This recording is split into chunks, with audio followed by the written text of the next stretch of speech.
Hello students, today we are discussing about second sem political science paper Understanding Political Theory, session number 16, topic Classical Theory of Democracy. ರಾಜ್ಯಶಾಸ್ತ್ರದ ಎರಡನೇ sem ವಿಷಯ ರಾಜಕೀಯ ಸಿದ್ಧಾಂತದ ಅರ್ಥೈಸುವಿಕೆ. ಇದರ 16ನೇ session ಪ್ರಜಾಪ್ರಭುತ್ವದ ಸಾಂಪ್ರದಾಯಿಕ ಉದಾರವಾದ ಸಿದ್ಧಾಂತ. ಈ ಸಿದ್ಧಾಂತವನ್ನು ಸಾಮಾನ್ಯವಾಗಿ ಪರೀಕ್ಷಾ ದೃಷ್ಟಿಯಿಂದ ನಾವು ಚಿಂತನೆಯನ್ನು ಮಾಡೋದಾದರೆ ನಿಮಗೆ 15 ಮಾರ್ಕ್ಸ್ಗೆ ಕೇಳುವಂಥ ಸಾಧ್ಯತೆ ಇರ್ತದೆ. ಈ ಹಿಂದೆ ಹಲವಾರು ಸಂದರ್ಭದಲ್ಲಿ ಈ ಒಂದು ಪ್ರಶ್ನೆಯನ್ನು ಕೇಳಿದ್ದಾರೆ, ಹಾಗಾಗಿ ನೀವು ಹೆಚ್ಚು ಇದರ ಕಡೆ ಗಮನವನ್ನು ಹರಿಸಬೇಕಾಗಿ ಕೋರಿಕೆ. ಮೊದಲಿಗೆ ಇಂಟ್ರೊಡಕ್ಷನ್, ಪೂರ್ವ ಪೀಠಿಕೆ. Democracy is based on the consent of the people. ಪ್ರಜಾಪ್ರಭುತ್ವ ಪ್ರಜೆಗಳಿಂದ ರಚನೆಯಾಗಿದೆ ಎನ್ನುವ ಅಭಿಪ್ರಾಯವನ್ನು ಇದು ವ್ಯಕ್ತಪಡಿಸುತ್ತದೆ, ಅಥವಾ ಪ್ರಜಾಪ್ರಭುತ್ವ ಪ್ರಜೆಗಳ ಪರವಾಗಿದೆ ಎನ್ನುವ ಅಭಿಪ್ರಾಯವನ್ನು ಈ ಸಿದ್ಧಾಂತ ವ್ಯಕ್ತಪಡಿಸುತ್ತದೆ. Democracy is a relic of the past. The theory was prevalent in Greek city states and was identified with the power of the people by Pericles. ಈ ಸಿದ್ಧಾಂತವು ಪ್ರಾಚೀನ ಗ್ರೀಕ್ ರಾಜಕೀಯ ವ್ಯವಸ್ಥೆಯಲ್ಲಿ ಕಂಡುಬಂದಿರೋದನ್ನು ನಾವು ಕಾಣ್ತೀವಿ. ಪೆರಿಕ್ಲಿಸ್ ರವರ ಅಭಿಪ್ರಾಯದಲ್ಲಿ ಪ್ರಜೆಗಳ ಅಧಿಕಾರ ಎನ್ನುವ ಚಿಂತನೆಯನ್ನು ಅವರು ವ್ಯಕ್ತಪಡಿಸಿದ್ದಾರೆ. Rulers' accountability to the people for whatever they do was emphasized by Herodotus. ಪ್ರಜೆಗಳು ಏನು ತೀರ್ಮಾನವನ್ನು ಕೈಗೊಳ್ತಾರೆ ಅದೇ ಅಂತಿಮವಾದದ್ದು ಎನ್ನುವ ಅಭಿಪ್ರಾಯವನ್ನು ಹೆರೋಡೋಟಸ್ ರವರು ಚರ್ಚೆಯನ್ನು ಮಾಡ್ತಾರೆ. In the modern era, Abraham Lincoln portrayed in its 1863 a government of the people, by the people and for the people. Noted liberals like John Locke and Burke exposed the concept of limited government. ಪ್ರಜಾಪ್ರಭುತ್ವ ಪ್ರಜೆಗಳ ಪರವಾಗಿದೆ, ಪ್ರಜೆಗಳಿಂದ ಮತ್ತು ಪ್ರಜೆಗಳ ಸರ್ಕಾರವಾಗಿದೆ ಎನ್ನುವ ಅಭಿಪ್ರಾಯವನ್ನು Abraham Lincoln ಅವರು ವ್ಯಕ್ತಪಡಿಸಿದ್ದಾರೆ. ಹಾಗಾಗಿ ಈ ಸಿದ್ಧಾಂತದ ಮೂಲ ತಳಹದಿ ಯಾವುದಾಗಿದೆ ಅಂದರೆ ವ್ಯಕ್ತಿವಾದ ಆಗಿದೆ. ಸೊ ವ್ಯಕ್ತಿವಾದದ ಮುಂದುವರಿಕೆಯನ್ನೇ ನಾವು ಉದಾರವಾದಿ ಪ್ರಜಾಪ್ರಭುತ್ವ ಸಿದ್ಧಾಂತ ಅಂತ ಕರೀಬೋದು. ಈ ಸಿದ್ಧಾಂತದ ಮೂಲ ಚಿಂತನೆ ರಾಜಕೀಯ ಬುನಾದಿಯಾಗಿದೆ. ಧರ್ಮ ನಿರಪೇಕ್ಷತೆ ಮೀನ್ಸ್ ಸೆಕ್ಯುಲಾರಿಸಮ್, ಸ್ವಾತಂತ್ರ್ಯ ಲಿಬರ್ಟಿ, ಸಮಾನತೆ ಈಕ್ವಾಲಿಟಿ, ಭ್ರಾತೃತ್ವ ಫ್ರೆಟರ್ನಿಟಿ, ರೈಟ್ಸ್ ಜಸ್ಟಿಸ್ ಹಕ್ಕು ಮತ್ತು ನ್ಯಾಯ, ಇವುಗಳಿಗೆ ಸಂಬಂಧಿಸಿದಂತೆ ಈ ಸಿದ್ಧಾಂತಕಾರರು ನಿರಂತರವಾದ ಚಿಂತನೆಯನ್ನು ಹೊಂದಿದ್ದಾರೆ. ಪ್ರಜೆಗಳೇ ಪ್ರಭುಗಳು ಎನ್ನುವ ಚಿಂತನೆಯು ಉದಾರವಾದಿ ಪ್ರಜಾಸತ್ತಾತ್ಮಕ ಸಿದ್ಧಾಂತದ ಮೂಲ ತಳಹದಿಯಾಗಿದೆ. ಅಧಿಕಾರವು ಎಲ್ಲರ ಹಿತಕ್ಕಾಗಿರಬೇಕಾಗತ್ತೆ, ಎಲ್ಲರ ಒಳಿತನ್ನು ಕಾಪಾಡಬೇಕೆನ್ನುವುದು ಉದಾರವಾದಿ ಪ್ರಜಾಪ್ರಭುತ್ವ ಸಿದ್ಧಾಂತದ ತಿರುಳು. ಉದಾರವಾದದ ಮೌಲ್ಯಗಳು, ತತ್ವಗಳು ಮತ್ತು ಗುರಿಗಳನ್ನು ಹಾಗೂ ನೈತಿಕತೆಯನ್ನು ಇದು ಬೆಂಬಲಿಸುತ್ತದೆ. ಅರಿಸ್ಟಾಟಲ್ ರವರ ಚಿಂತನೆಯಾದ ನ್ಯಾಯಯುತ ರಾಜ್ಯದ ಸ್ಥಾಪನೆಯೇ ಈ ಸಿದ್ಧಾಂತದ ವಿಚಾರ ಆಗಿದೆ. The foundation of this theory is individualism.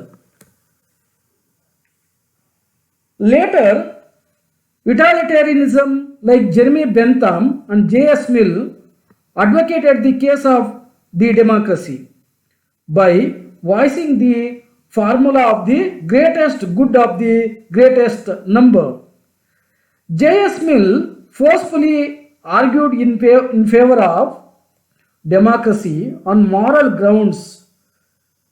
Dicey, Bryce, Lasky have been the exponents of the theory in the last century.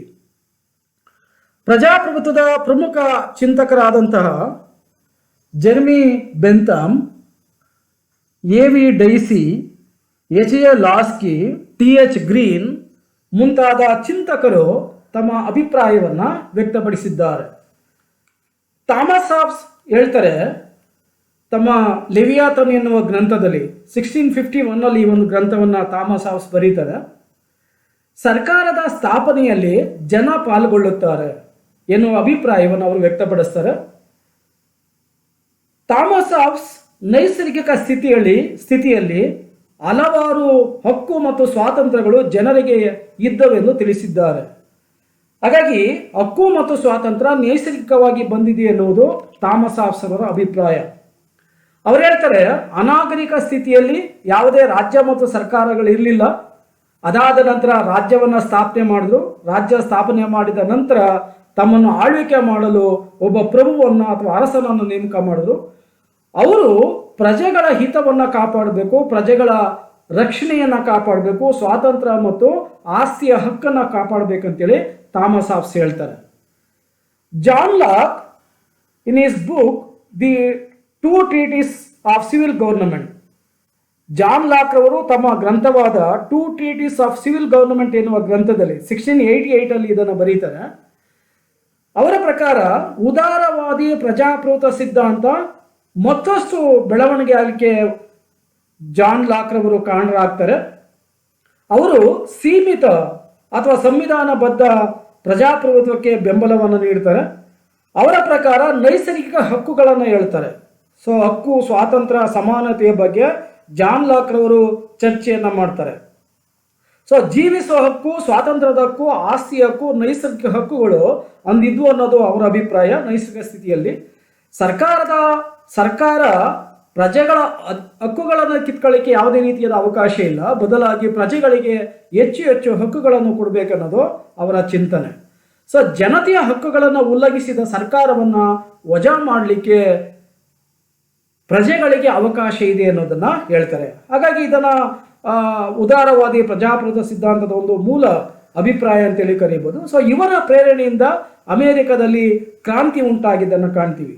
So ಅದೇ ರೀತಿಯಾಗಿ Montesquieu the spirit of the laws ಎನ್ನುವ ಗ್ರಂಥದಲ್ಲಿ ಅವರು ಹೇಳ್ತಾರೆ, ಅಧಿಕಾರ ಪ್ರತ್ಯೇಕತಾ ಸಿದ್ಧಾಂತವನ್ನು ಪ್ರತಿಪಾದಿಸ್ತಾ. ಸೊ ಅವರು ಈ ಹಕ್ಕು ಮತ್ತು ಸ್ವಾತಂತ್ರ್ಯಗಳು ಸಹಜವಾಗಿ ಎಲ್ಲ ಮಾನವರಿಗೆ ಇರಬೇಕು ಅನ್ನೋದನ್ನು ಹೇಳ್ತಾರೆ. ಜೊತೆಗೆ ಶಾಸಕಾಂಗ, ಕಾರ್ಯಾಂಗ ಮತ್ತು ನ್ಯಾಯಾಂಗಗಳು ಬೇರೆ ಬೇರೆಯಾಗಿ ಕಾರ್ಯವನ್ನು ನಿರ್ವಹಿಸಬೇಕು. ಹಾಗಿದ್ದಾಗ ಮಾತ್ರ ಪ್ರಜೆಗಳ ಹಕ್ಕು ಮತ್ತು ಸ್ವಾತಂತ್ರ್ಯ ರಕ್ಷಣೆ ಮಾಡಲಿಕ್ಕೆ ಸಾಧ್ಯ ಅಂತ ಹೇಳ್ತಾರೆ. ಸೊ ಬ್ಲಾಕ್ ಸ್ಟೋನ್ ಕೂಡ ಇದೇ ರೀತಿಯಾದ ವಿಚಾರವನ್ನು ವ್ಯಕ್ತಪಡಿಸ್ತಾರೆ. ಈವನ್ ಜೆ ರೂಸೋ ತಮ್ಮ ಸೋಷಿಯಲ್ ಕಾಂಟ್ರಾಕ್ಟ್ ಎನ್ನುವ ಗ್ರಂಥದಲ್ಲಿ ಅವರು ಬರೀತಾರೆ, ಸೊ ಮಾನವ ಸ್ವತಂತ್ರವಾಗಿ ಹುಟ್ಟಿದ್ದಾನೆ, ಆದರೆ ಬೆಳೆದ ನಂತರ ಸಂಕೋಲೆಗಳಿಂದ ಬಂಧಿತನಾಗಿದ್ದಾನೆ ಎಂದಿದ್ದಾರೆ. ಹಾಗಾಗಿ ಯಾವುದೇ ಸರ್ಕಾರಗಳು ಪ್ರಜೆಗಳ ಹಕ್ಕು ಮತ್ತು ಸ್ವಾತಂತ್ರ್ಯವನ್ನು ಕಿತ್ಕೊಳ್ಳುವಂಥ ಕೆಲಸವನ್ನು ಮಾಡಬಾರದು ಅಂತ ಹೇಳ್ತಾರೆ. ವ್ಯಕ್ತಿಗೆ ನ್ಯಾಯಸಮ್ಮತ ಅಧಿಕಾರವನ್ನು ನೀಡಬೇಕೆನ್ನುವುದು ರೂಸೋರವರ ಅಭಿಪ್ರಾಯ.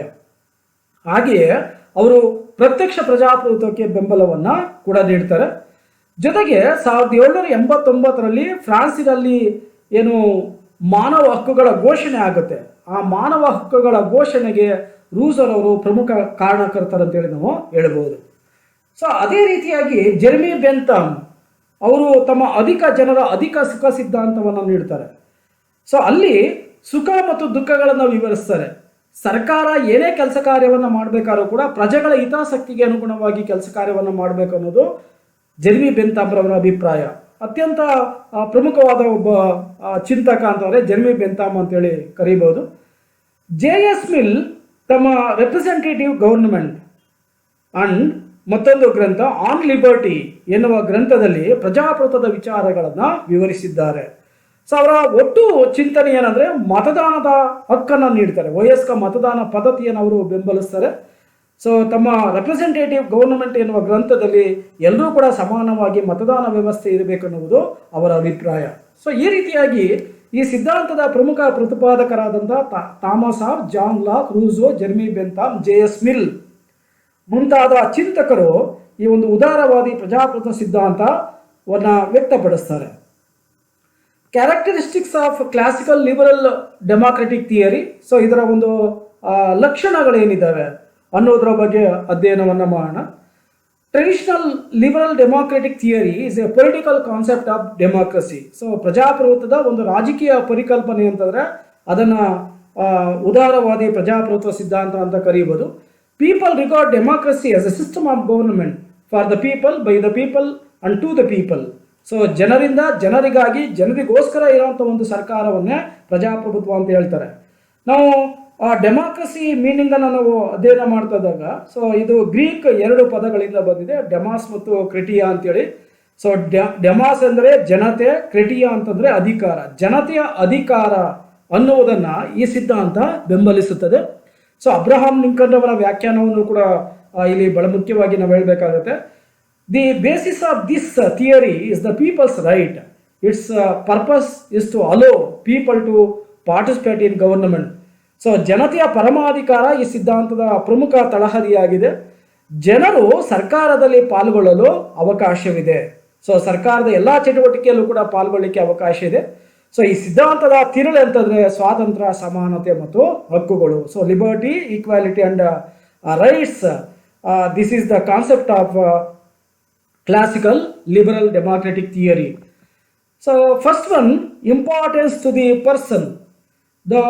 The bottom line of liberal democratic theory is to give importance to the individual. ಈ ಸಿದ್ಧಾಂತವು ವ್ಯಕ್ತಿಗೆ ಮಹತ್ವವನ್ನು ನೀಡುತ್ತದೆ. ಸೊ ಇಲ್ಲಿ ವ್ಯಕ್ತಿಯ ಮುಖ್ಯವಾದ ಒಂದು ಅಂಶ. ಹಾಗಾಗಿ ವ್ಯಕ್ತಿಗೆ ಮಹತ್ವವನ್ನು ನೀಡುತ್ತದೆ.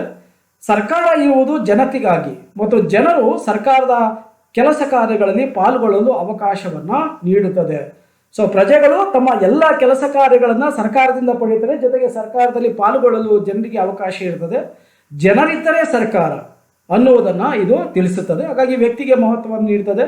ವ್ಯಕ್ತಿಯ ಸಾಮಾಜಿಕ, ಆರ್ಥಿಕ, ರಾಜಕೀಯ, ಶೈಕ್ಷಣಿಕ ಅಭಿವೃದ್ಧಿಯಲ್ಲಿ ಸರ್ಕಾರಗಳು ಪಾಲ್ಗೊಳ್ತವೆ.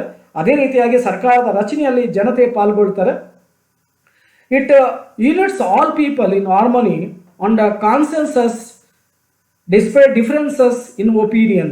ವ್ಯಕ್ತಿಗಳ ಅಭಿಪ್ರಾಯದಲ್ಲಿ ಭಿನ್ನತೆ ಇದ್ದರೂ ಕೂಡ ಸಾಮರಸ್ಯ ಮತ್ತು ಸಮ್ಮತಿ ಇದ್ದು ಎಲ್ಲರನ್ನೂ ಕೂಡ ಒಟ್ಟಿಗೂಡಿಸುತ್ತದೆ. ಸೊ ಎಲ್ಲರನ್ನೂ ಕೂಡ ಒಟ್ಟಿಗೂಡಿಸುವಂಥ ಕೆಲಸವನ್ನು ಈ ಒಂದು ಉದಾರವಾದಿ ಪ್ರಜಾಪ್ರಭುತ್ವ ಸಿದ್ಧಾಂತದ ಚಿಂತನೆ ಇದೆ. ಹಾಗಾಗಿ ವ್ಯಕ್ತಿಗೆ ಮಹತ್ವವನ್ನು ಇಡ್ತದೆ.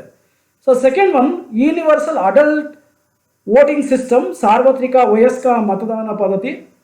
ಸೊ ಸಾರ್ವತ್ರಿಕ ವಯಸ್ಕ ಮತದಾನ ಪದ್ಧತಿ ಅಂದರೆ ಒಂದು ನಿರ್ದಿಷ್ಟ ಅವಧಿಗೆ ಪ್ರತಿಯೊಬ್ಬ ವ್ಯಕ್ತಿಯು ಕೂಡ, ಆ ರಾಜ್ಯದಲ್ಲಿ ವಾಸ ಮಾಡ್ತಾರಂಥ ಪ್ರತಿಯೊಬ್ಬ ವ್ಯಕ್ತಿಯು ಕೂಡ ಮತದಾನದ ಹಕ್ಕನ್ನು ಕೊಡಬೇಕಾಗತ್ತೆ.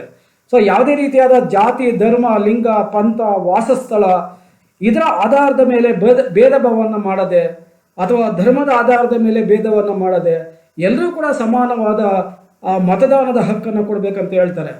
ಸೊ ಮೊದಲು 21 ವರ್ಷ ಇದ್ದಂಥ ಮತದಾನದ ವಯಸ್ಸನ್ನು ಬಹುತೇಕ ವಿಶ್ವದ ಎಲ್ಲ ದೇಶಗಳು ಕೂಡ 18 ವರ್ಷಕ್ಕೆ ಇಳಿಸಿವೆ. ಹಾಗಾಗಿ 18 ವರ್ಷ ವಯಸ್ಸಾದಂಥ ಪ್ರತಿಯೊಬ್ಬ ಪ್ರಜೆಯು, ಅದು ಮೇಲ್ಜಾತಿ ಕೆಳಜಾತಿ ಭೇದ ಭಾವ ಇಲ್ಲದೆ, ಬಂಡವಾಳಗಾರ ಕಾರ್ಮಿಕ ಎನ್ನುವ ಭೇದ ಭಾವ ಇಲ್ಲದೆ, ಅಥವಾ ಮೇಲ್ವರ್ಗ ಕೆಳವರ್ಗ ಎನ್ನುವ ಭೇದ ಭಾವ ಇಲ್ಲದೆ, ಸ್ತ್ರೀ ಮತ್ತು ಪುರುಷ ಎನ್ನುವ ಭೇದ ಭಾವ ಇಲ್ಲದೆ ಪ್ರತಿಯೊಬ್ಬರು ಕೂಡ ಮತದಾನದ ಹಕ್ಕನ್ನು ಕೊಡಬೇಕಾಗುತ್ತೆ. Democracy does not make any differences the basis of caste, creed, sex or place or religion residing in vote. So voting, there is a mutual relationship between the political parties and the electorate. ರಾಜಕೀಯ ಪಕ್ಷಗಳು ಮತದಾರರ ಅಭಿಪ್ರಾಯವೇ ಅಂತಿಮವಾದುದು. So ರಾಜಕೀಯ ಪಕ್ಷಗಳ ರಚನೆ ಆಗ್ತವೆ, ರಾಜಕೀಯ ಪಕ್ಷಗಳನ್ನು ಕೂಡ ಜನರೇ ಮಾಡ್ತಾರೆ. ರಾಜಕೀಯ ಪಕ್ಷಗಳಿರಂಥ ರಾಜಕಾರಣಿಗಳನ್ನ ಆಯ್ಕೆ ಮಾಡೋಂಥ ಅಧಿಕಾರ ಕೂಡ ಪ್ರಜೆಗಳಿಗೆ ಇದೆ. ಹಾಗಾಗಿ ಚುನಾವಣಾ ಒಂದು ವ್ಯವಸ್ಥೆಯಲ್ಲಿ ಸರ್ಕಾರವನ್ನು ರಚನೆ ಮಾಡುವಂಥ ಅಧಿಕಾರ ಪ್ರಜೆಗಳಿಗಿದೆ. ಅದು ಸಾರ್ವತ್ರಿಕ ವಯಸ್ಕ ಮತದಾನದ ಪದ್ಧತಿಯ ಮೂಲಕ. ಸಾರ್ವತ್ರಿಕ ವಯಸ್ಕ ಮತದಾನ ಪದ್ಧತಿಯನ್ನು ಕೊಡಬೇಕಾದ್ರೆ ಯಾವುದೇ ಭೇದಭಾವವನ್ನು ಮಾಡಬಾರದು ಅಂತೇಳಿ ಉದಾರವಾದಿ ಪ್ರಜಾಪ್ರಭುತ್ವ ಸಿದ್ಧಾಂತ ವಿವರಿಸುತ್ತದೆ. So third one, representative government. According to JS Mill, not every one ruled, some ruled. ಪ್ರತಿನಿಧಿ ಸರ್ಕಾರ ಎಂದರೆ ಪ್ರಜೆಗಳ ಮೂಲಕ ಆಯ್ಕೆಯಾದಂಥ ಸರ್ಕಾರ. ಸೊ ಎಲ್ಲ ಪ್ರಜೆಗಳು ಕೂಡ ಆಳ್ವಿಕೆಯನ್ನು ಮಾಡಲು ಸಾಧ್ಯವಿಲ್ಲ. ಹಾಗಾಗಿ ತಮ್ಮ ಒಂದು ಪ್ರತಿನಿಧಿಗಳ ಮೂಲಕ ತಮ್ಮನ್ನು ತಾವೇ ಆಳ್ವಿಕೆಯನ್ನು ಮಾಡ್ಕೊಳ್ಳುವಂಥ ಒಂದು ಪದ್ಧತಿಯನ್ನು ಪ್ರಜಾಪ್ರಭುತ್ವದಲ್ಲಿ ನಾವು ಕಾಣ್ತೀವಿ. ಸೊ JS Mill ಅವರ ಪ್ರಕಾರ ಎಲ್ಲರ ಆಳ್ವಿಕೆ ಎಂದರೆ ಪ್ರತಿಯೊಬ್ಬರು ಆಳ್ವಿಕೆ ನಡೆಸುತ್ತಾ ಅಂತೇಳಿ ಅರ್ಥ ಅಲ್ಲ, ಕೆಲವರು ಆಳ್ವಿಕೆಯನ್ನು ನಡೆಸುತ್ತಾರೆ. ಸೊ ಪ್ರಜೆಗಳೇ ಆಳ್ವಿಕೆಯನ್ನು ಮಾಡ್ತಾರೆ ಅಂದರೆ ಎಲ್ಲ ಪ್ರಜೆಗಳು ಹೋಗಿ ಆಳ್ವಿಕೆಯನ್ನು ಮಾಡೋದಿಲ್ಲ. ಸೊ ತಮ್ಮ ಪರವಾಗಿ ಆಳ್ವಿಕೆಯನ್ನು ಮಾಡ್ತಾರೆ. ಸೊ ಅವರನ್ನು ನಾವು ಜನಪ್ರತಿನಿಧಿಗಳಂತ ಹೇಳಿ ಕರೀಬೋದು. People choose the rule of some, the representatives have power but the ultimate power lies with the citizens. So ಕೆಲವರ ಆಳ್ವಿಕೆಯಲ್ಲಿ ಜನರೇ ಆಯ್ಕೆ ಮಾಡುತ್ತಾರೆ, ಅಂದರೆ ಕೆಲವರನ್ನು ಜನರು ಆಯ್ಕೆ ಮಾಡ್ಕೊಳ್ತಾರೆ. ಪ್ರತಿನಿಧಿಗಳಲ್ಲಿ ಅಂತಿಮ ಅಧಿಕಾರ ಇದ್ರೂ ಕೂಡ ಅಂತಿಮ ಅಧಿಕಾರ ಯಾರಲ್ಲಿದೆ ಅಂದರೆ ಪ್ರಜೆಗಳಲ್ಲಿ ಇದೆ. ಸೊ ಪ್ರಜೆಗಳೇ ಅಂತಿಮವಾದ ಅಧಿಕಾರವನ್ನು ಹೊಂದಿದ್ದಾರೆ. ಸೊ ಬೇಡವಾದ ಸರ್ಕಾರವನ್ನು ವಜಾಗೊಳಿಸುವ, ಬೇಕಾದ ಸರ್ಕಾರವನ್ನು ಸ್ಥಾಪನೆ ಮಾಡುವ, ತಮ್ಮ ಒಳಿತನ್ನು ಬಯಸದ ಪ್ರತಿನಿಧಿಗಳನ್ನು ಸೋಲಿಸುವಂಥ ಅಧಿಕಾರ ಪ್ರಜೆಗಳಲ್ಲಿ ಇದೆ. ಹಾಗಾಗಿ ಇದನ್ನು ನಾವು ಪ್ರತಿನಿಧಿ ಸರ್ಕಾರ ಅಂತ ನಾವು ಕರೀಬೋದು. ಅದು ಸಂಯುಕ್ತ ಪದ್ಧತಿ ಆಗಿರ್ಬೋದು ಅಥವಾ ಸಂಸದೀಯ ಸರ್ಕಾರ ಪದ್ಧತಿ ಆಗಿರ್ಬೋದು. ಯಾವುದೇ ಬಗೆಯ ಸರ್ಕಾರ ಪದ್ಧತಿ ಆಗಿದ್ರೂ ಕೂಡ ಅಥವಾ ಅಧ್ಯಕ್ಷೀಯ ಮಾದರಿ ಸರ್ಕಾರ ಪದ್ಧತಿ ಆಗಿದ್ರೂ ಕೂಡ ಅದನ್ನು ನಾವು ಪ್ರತಿನಿಧಿ ಸರ್ಕಾರ ಪದ್ಧತಿ ಅಂತ ಕರೀತೀವಿ. Representatives face an election for the regular term. So ನಿಗದಿತ ಅವಧಿಗೆ ಅಥವಾ ನಿಯಮಿತ ಅವಧಿಗೆ ಪ್ರತಿನಿಧಿಗಳು ಚುನಾವಣೆಯನ್ನು ಎದುರಿಸ್ತಾರೆ. ಈ ಚುನಾವಣೆಯಲ್ಲಿ ಸ್ಪರ್ಧೆಯನ್ನು ಮಾಡಲಿಕ್ಕೆ ಯಾವುದೇ ರೀತಿಯಾದ ಭೇದ ಭಾವ ಇಲ್ಲ. ಎಲ್ಲರೂ ಕೂಡ ಚುನಾವಣೆಯಲ್ಲಿ ಸ್ಪರ್ಧೆಯನ್ನು ಮಾಡಲಿಕ್ಕೆ ಅವಕಾಶಗಳಿದ್ದಾವೆ. ಒಂದು ನಿರ್ದಿಷ್ಟವಾದ ಒಂದು ಏಜ್ ಲಿಮಿಟನ್ನು ದಾಟದಂಥ ಪ್ರತಿಯೊಬ್ಬ ವ್ಯಕ್ತಿಯೂ ಕೂಡ ಮತದಾನದಲ್ಲಿ ಮತ್ತು ಚುನಾವಣೆಯಲ್ಲಿ ಸ್ಪರ್ಧೆಯನ್ನು ಮಾಡಲಿಕ್ಕೆ ಅವಕಾಶಗಳಿದ್ದಾವೆ. If the majority political parties form by the government, the rest of the parties will sit in opposition. So ಬಹುಮತ ಪಡೆದ ರಾಜಕೀಯ ಪಕ್ಷ ಸರ್ಕಾರವನ್ನು ರಚಿಸಿದ್ರೆ ಉಳಿದ ಪಕ್ಷಗಳು ವಿರೋಧಿ ಸ್ಥಾನದಲ್ಲಿ ಕೂತ್ಕೊಳ್ತವೆ ಅಥವಾ ವಿರೋಧ ಪಕ್ಷವಾಗಿ ಇರ್ತವೆ. ಹಾಗಾಗಿ ಇದನ್ನು ನಾವು ಪ್ರತಿನಿಧಿ ಸರ್ಕಾರ ಅಂತೇಳಿ ಕರೀಬೋದು. ಇಂಡಿವಿಜುವಲ್ ರೈಟ್ಸ್ ಅಂಡ್ ಫ್ರೀಡಮ್ಸ್, ವ್ಯಕ್ತಿಯ ಹಕ್ಕು ಮತ್ತು ಸ್ವಾತಂತ್ರ್ಯ ಪ್ರಜಾಪ್ರಭುತ್ವದ ಅತ್ಯಂತ ಪ್ರಮುಖವಾದ ಚಿಂತನೆ ಅಂತ ಕೂಡ ಇದನ್ನು ಕರಿತೀವಿ. ಸೊ ಫ್ರಾನ್ಸಿನ ಮಹಾಕ್ರಾಂತಿ ಆಗಿರ್ಬೋದು, ಅಮೆರಿಕ ಸಂಯುಕ್ತ ಸಂಸ್ಥಾನದ ಕ್ರಾಂತಿ ಆಗಿರ್ಬೋದು, ಜೊತೆಗೆ ಭಾರತದ ಒಂದು ಸ್ವತಂತ್ರ ಸಂಗ್ರಾಮವು ಕೂಡ ವ್ಯಕ್ತಿಯ ಹಕ್ಕು ಮತ್ತು ಸ್ವಾತಂತ್ರ್ಯದ ಕಡೆ ಗಮನವನ್ನು ಇರಿಸಿದ್ದನ್ನು ಕಾಣ್ತೀವಿ. JS Mill says that a person is free on all matters of science, morality, religion and politics. So JS Mill ಅವರ ಅಭಿಪ್ರಾಯದಲ್ಲಿ ವ್ಯಕ್ತಿ ಎಲ್ಲ ವಿಷಯಗಳಿಂದ ಸ್ವತಂತ್ರವನ್ನು ಪಡೆದುಕೊಂಡಿದ್ದಾನೆ. ಬಹಳ ಮುಖ್ಯವಾಗಿ ನೈತಿಕತೆಯಿಂದ, ಧರ್ಮದಿಂದ, ರಾಜಕಾರಣದಿಂದ ಆತ ಸ್ವತಂತ್ರವನ್ನು ಪಡೆದುಕೊಂಡಿದ್ದಾನೆ. ಅವನು ಯಾವ ಒಂದು ವಿಷಯದಲ್ಲಿ ಬೇಕಾದ್ರೂ ಕೂಡ ಪಾಲ್ಗೊಳ್ಳಲು ಅವಕಾಶವನ್ನು ಪ್ರಜಾಪ್ರಭುತ್ವ ಕಲ್ಪಿಸುತ್ತದೆ. It is difficult for a person to evolve if he does not have rights and freedoms. So ವ್ಯಕ್ತಿಗೆ ಹಕ್ಕು ಮತ್ತು ಸ್ವಾತಂತ್ರ್ಯಗಳಿಲ್ಲದಿದ್ದರೆ ಅವನ ವ್ಯಕ್ತಿತ್ವ ವಿಕಸನಗೊಳ್ಳಲು ಸಾಧ್ಯವಿಲ್ಲ ಅಥವಾ ಅವನು ಅಭಿವೃದ್ಧಿ ಆಗಲು ಸಾಧ್ಯ ಇಲ್ಲ. ಪ್ರತಿಯೊಬ್ಬ ವ್ಯಕ್ತಿಯೂ ಕೂಡ ಸ್ವಾತಂತ್ರ್ಯ ಸಮಾನತೆ ಇರಬೇಕು. ಸ್ವಾತಂತ್ರ್ಯ ಮತ್ತು ಸಮಾನತೆ ಇಲ್ಲದಿದ್ದರೆ ಆತ ಪ್ರಾಣಿಗಳಿಗೆ ಸಮಾನ ಆಗ್ತಾನೆ. ಹಾಗಾಗಿ ಪ್ರತಿಯೊಬ್ಬರೂ ಕೂಡ ಸ್ವಾತಂತ್ರ್ಯ ಮತ್ತು ಸಮಾನತೆಯನ್ನು ಹೊಂದಿರಬೇಕನ್ನೋದು ಪ್ರಜಾಪ್ರಭುತ್ವದ ಚಿಂತನೆ ಆಗಿದೆ. According to Ernest Barker, freedom of expression lies in the electorate, political parties, parliament and the cabinet. So Ernst Barker ಅವರ ಅಭಿಪ್ರಾಯದಲ್ಲಿ ಅಭಿವ್ಯಕ್ತನ ಸ್ವಾತಂತ್ರ್ಯ ಎಲ್ಲಿದೆ ಅಂತಂದರೆ ಮತದಾರರಲ್ಲಿ, ರಾಜಕೀಯ ಪಕ್ಷಗಳಲ್ಲಿ, ಸಂಸತ್ತಿನಲ್ಲಿ ಹಾಗೂ ಸಚಿವ ಸಂಪುಟದಲ್ಲಿದೆ ಎನ್ನುವ ಅಭಿಪ್ರಾಯವನ್ನು ವ್ಯಕ್ತಪಡಿಸುತ್ತಾರೆ. ಇದು ಸಹಜ ಮತ್ತು ಎಲ್ಲರೂ ಕೂಡ ಒಪ್ಪಿಕೊಳ್ಳಬೇಕಾದಂಥ ಒಂದು ಚಿಂತನೆ ಆಗಿದೆ. Fifth one, the rule of law, ಕಾನೂನಿನ ಅಧಿಪತ್ಯ. ಉದಾರವಾದಿ ಪ್ರಜಾಪ್ರಭುತ್ವ ಸಿದ್ಧಾಂತದ ಅತ್ಯಂತ ಪ್ರಮುಖವಾದ ಒಂದು ಲಕ್ಷಣ ಅಂತಂದರೆ ಅದು ಕಾನೂನಿನ ಪ್ರಭುತ್ವ ಅಂತ ಕರಿಬೋದು. The rule of law is UK contribution. So ಈ ಒಂದು ಕಾನೂನಿನ ಮುಂದೆ ಸರ್ವರು ಕೂಡ ಸಮಾನರು, ಕಾನೂನು ಶ್ರೇಷ್ಠವಾದುದು, ಕಾನೂನನ್ನು ಪ್ರತಿಯೊಬ್ಬರು ಕೂಡ ಗೌರವಿಸಬೇಕು, ಕಾನೂನಿನ ವಿರುದ್ಧವಾಗಿ ಯಾರು ನಡೀತಾರೆ ಅಂಥವರಿಗೆ ಶಿಕ್ಷೆಯನ್ನು ಸಮಾನವಾಗಿ ನೀಡಲಾಗುತ್ತದೆ ಎನ್ನುವ ಒಂದು ಚಿಂತನೆಯನ್ನು ನಮಗೆ ಕೊಟ್ಟವರು ಯಾರು ಅಂದರೆ ಯುನೈಟೆಡ್ ಕಿಂಗ್ಡಮ್ ಅಥವಾ ಬ್ರಿಟನ್ ಅಂತೇಳಿ ನಾವು ಕರೀಬೋದು. ಸೊ ರೂಲ್ ಆಫ್ ಲಾ ಏನು ಹೇಳುತ್ತೆ? ಸರ್ವರನ್ನು ಸಮಾನವಾಗಿ ಕಾಣುತ್ತೆ. ಉದಾರವಾದಿ ಪ್ರಜಾಪ್ರಭುತ್ವ ಸಿದ್ಧಾಂತ ಅದನ್ನೇ ಹೇಳೋದು. ಸೊ ಸರ್ವರನ್ನು ಕೂಡ ಸಮಾನವಾಗಿ ಕಾಣುತ್ತೆ. ಇಲ್ಲಿ ಯಾವುದೇ ರೀತಿಯಾದ ಭೇದ ಭಾವ ಮಾಡೋದಿಲ್ಲ. ಮೇಲ್ಜಾತಿ ಕೆಳಜಾತಿ ಒಂದೇನೆ. ಸೊ ಕಾನೂನಿನ ಪ್ರಕಾರ ಅವನು ಬಿಳಿಯ ಮತ್ತು ಕರಿಯ ಆಗಿದ್ರು ಕೂಡ ಕಾನೂನಿನ ಮುಂದೆ ಒಂದೇ ರೀತಿಯಾಗಿರ್ತಾನೆ. ಅವನು ಸ್ಪೃಶ್ಯ ಮತ್ತು ಅಸ್ಪೃಶ್ಯ ಆಗಿದ್ರು ಕೂಡ ಕಾನೂನಿನ ಪ್ರಕಾರ ಒಂದೇನೆ. ಸೊ ಕಾನೂನು ಎಲ್ಲರಿಗೂ ಅನ್ವಯ ಆಗುತ್ತೆ. ಕಾನೂನು ಶ್ರೇಷ್ಠವಾಗಿರ್ತದೆ, ಉಳಿದವರೆಲ್ಲರೂ ಕೂಡ ಕನಿಷ್ಠರಾಗಿರ್ತಾರೆ. ಸೊ ಅದನ್ನು ಕಾನೂನಿನ ಪ್ರಭುತ್ವ ಅಂತೇಳಿ ಕರೀಬೋದು. ಸೊ ಕಾನೂನನ್ನು ಯಾರಾದರೂ ಕೂಡ ಉಲ್ಲಂಘಿಸಿದರೆ ಯಾವುದೇ ಭೇದ ಭಾವ ಇಲ್ಲದೆ ಸಮಾನವಾದ ಶಿಕ್ಷೆ ಇರುತ್ತೆ. ಸಿಕ್ಸ್ತ್ ಒನ್, ಇಂಡಿಪೆಂಡೆಂಟ್ ಜುಡಿಷಿಯರಿ, ಸ್ವತಂತ್ರ ನ್ಯಾಯಾಂಗ. ಸೊ ಪ್ರಜಾಪ್ರಭುತ್ವದ ರಕ್ಷಣೆ ಇರಬೇಕಾದ್ರೆ ಸ್ವತಂತ್ರ ಮತ್ತು ನಿರ್ಭೀತಿಯಾದ ನ್ಯಾಯಾಂಗ ವ್ಯವಸ್ಥೆ ಇರಬೇಕಾಗತ್ತೆ. ಯಾಕಂದರೆ ನ್ಯಾಯಾಂಗ ಶಾಸಕಾಂಗ ಮತ್ತು ಕಾರ್ಯಾಂಗದ ಅಧೀನದಲ್ಲಿ ತಮ್ಮ ಕಾರ್ಯವನ್ನು ನಿರ್ವಹಿಸದೆ ಅದು ಸ್ವತಂತ್ರವಾಗಿರಬೇಕಾಗುತ್ತೆ. ಸೊ ಮಾಂಟೆಸ್ಕರ್ ಅವರು ಅಧಿಕಾರ ವಿಭಜನಾ ಸಿದ್ಧಾಂತವನ್ನು ವಿವರಿಸ್ತಾ ಶಾಸಕಾಂಗ, ಕಾರ್ಯಾಂಗ ಹಾಗೂ ನ್ಯಾಯಾಂಗಗಳು ಸ್ವತಂತ್ರವಾಗಿ ಕಾರ್ಯವನ್ನು ನಿರ್ವಹಿಸಬೇಕನ್ನೋದನ್ನು ಹೇಳ್ತಾರೆ. ಹಾಗಾಗಿನೇ ಅಮೇರಿಕ ಮತ್ತು ಕೆನಡಾದಲ್ಲಿ ಈ ರೀತಿಯಾದ ಒಂದು ಈವನ್ ಫ್ರಾನ್ಸಿನಲ್ಲೂ ಕೂಡ ಈ ಅಧಿಕಾರ ವಿಭಜನಾ ಸಿದ್ಧಾಂತ ಸೇರ್ಪಡೆ ಆಗಿರೋದನ್ನು ನಾವು ಕಾಣ್ತೀವಿ. authentic and intrepid judiciary is the key to democratic principles. We need a non-partisan judiciary to protect the constitution, the law, government atrocities, people's rights and liberties. That is why Montesquieu has advocated the division of power.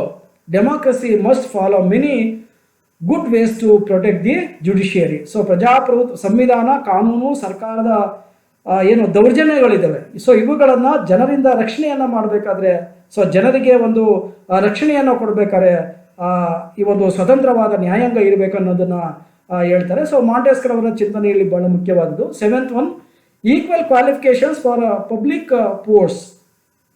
ಸಾರ್ವಜನಿಕ ಹುದ್ದೆಗಳಿಗಾಗಿ ಸಮಾನವಾದ ಅರ್ಹತೆಗಳು ಇರಬೇಕಾಗುತ್ತೆ.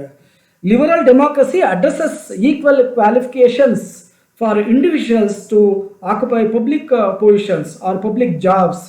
So ಸರ್ಕಾರಿ ಹುದ್ದೆಗಳನ್ನು ಪಡಿಬೇಕಾದ್ರೆ ಎಲ್ಲರೂ ಕೂಡ ಸಮಾನವಾಗಿರಬೇಕಾಗುತ್ತೆ, ಯಾವುದೇ ರೀತಿಯಾದ ಭೇದ ಭಾವವನ್ನು ಮಾಡೋ ಹಾಗಿಲ್ಲ.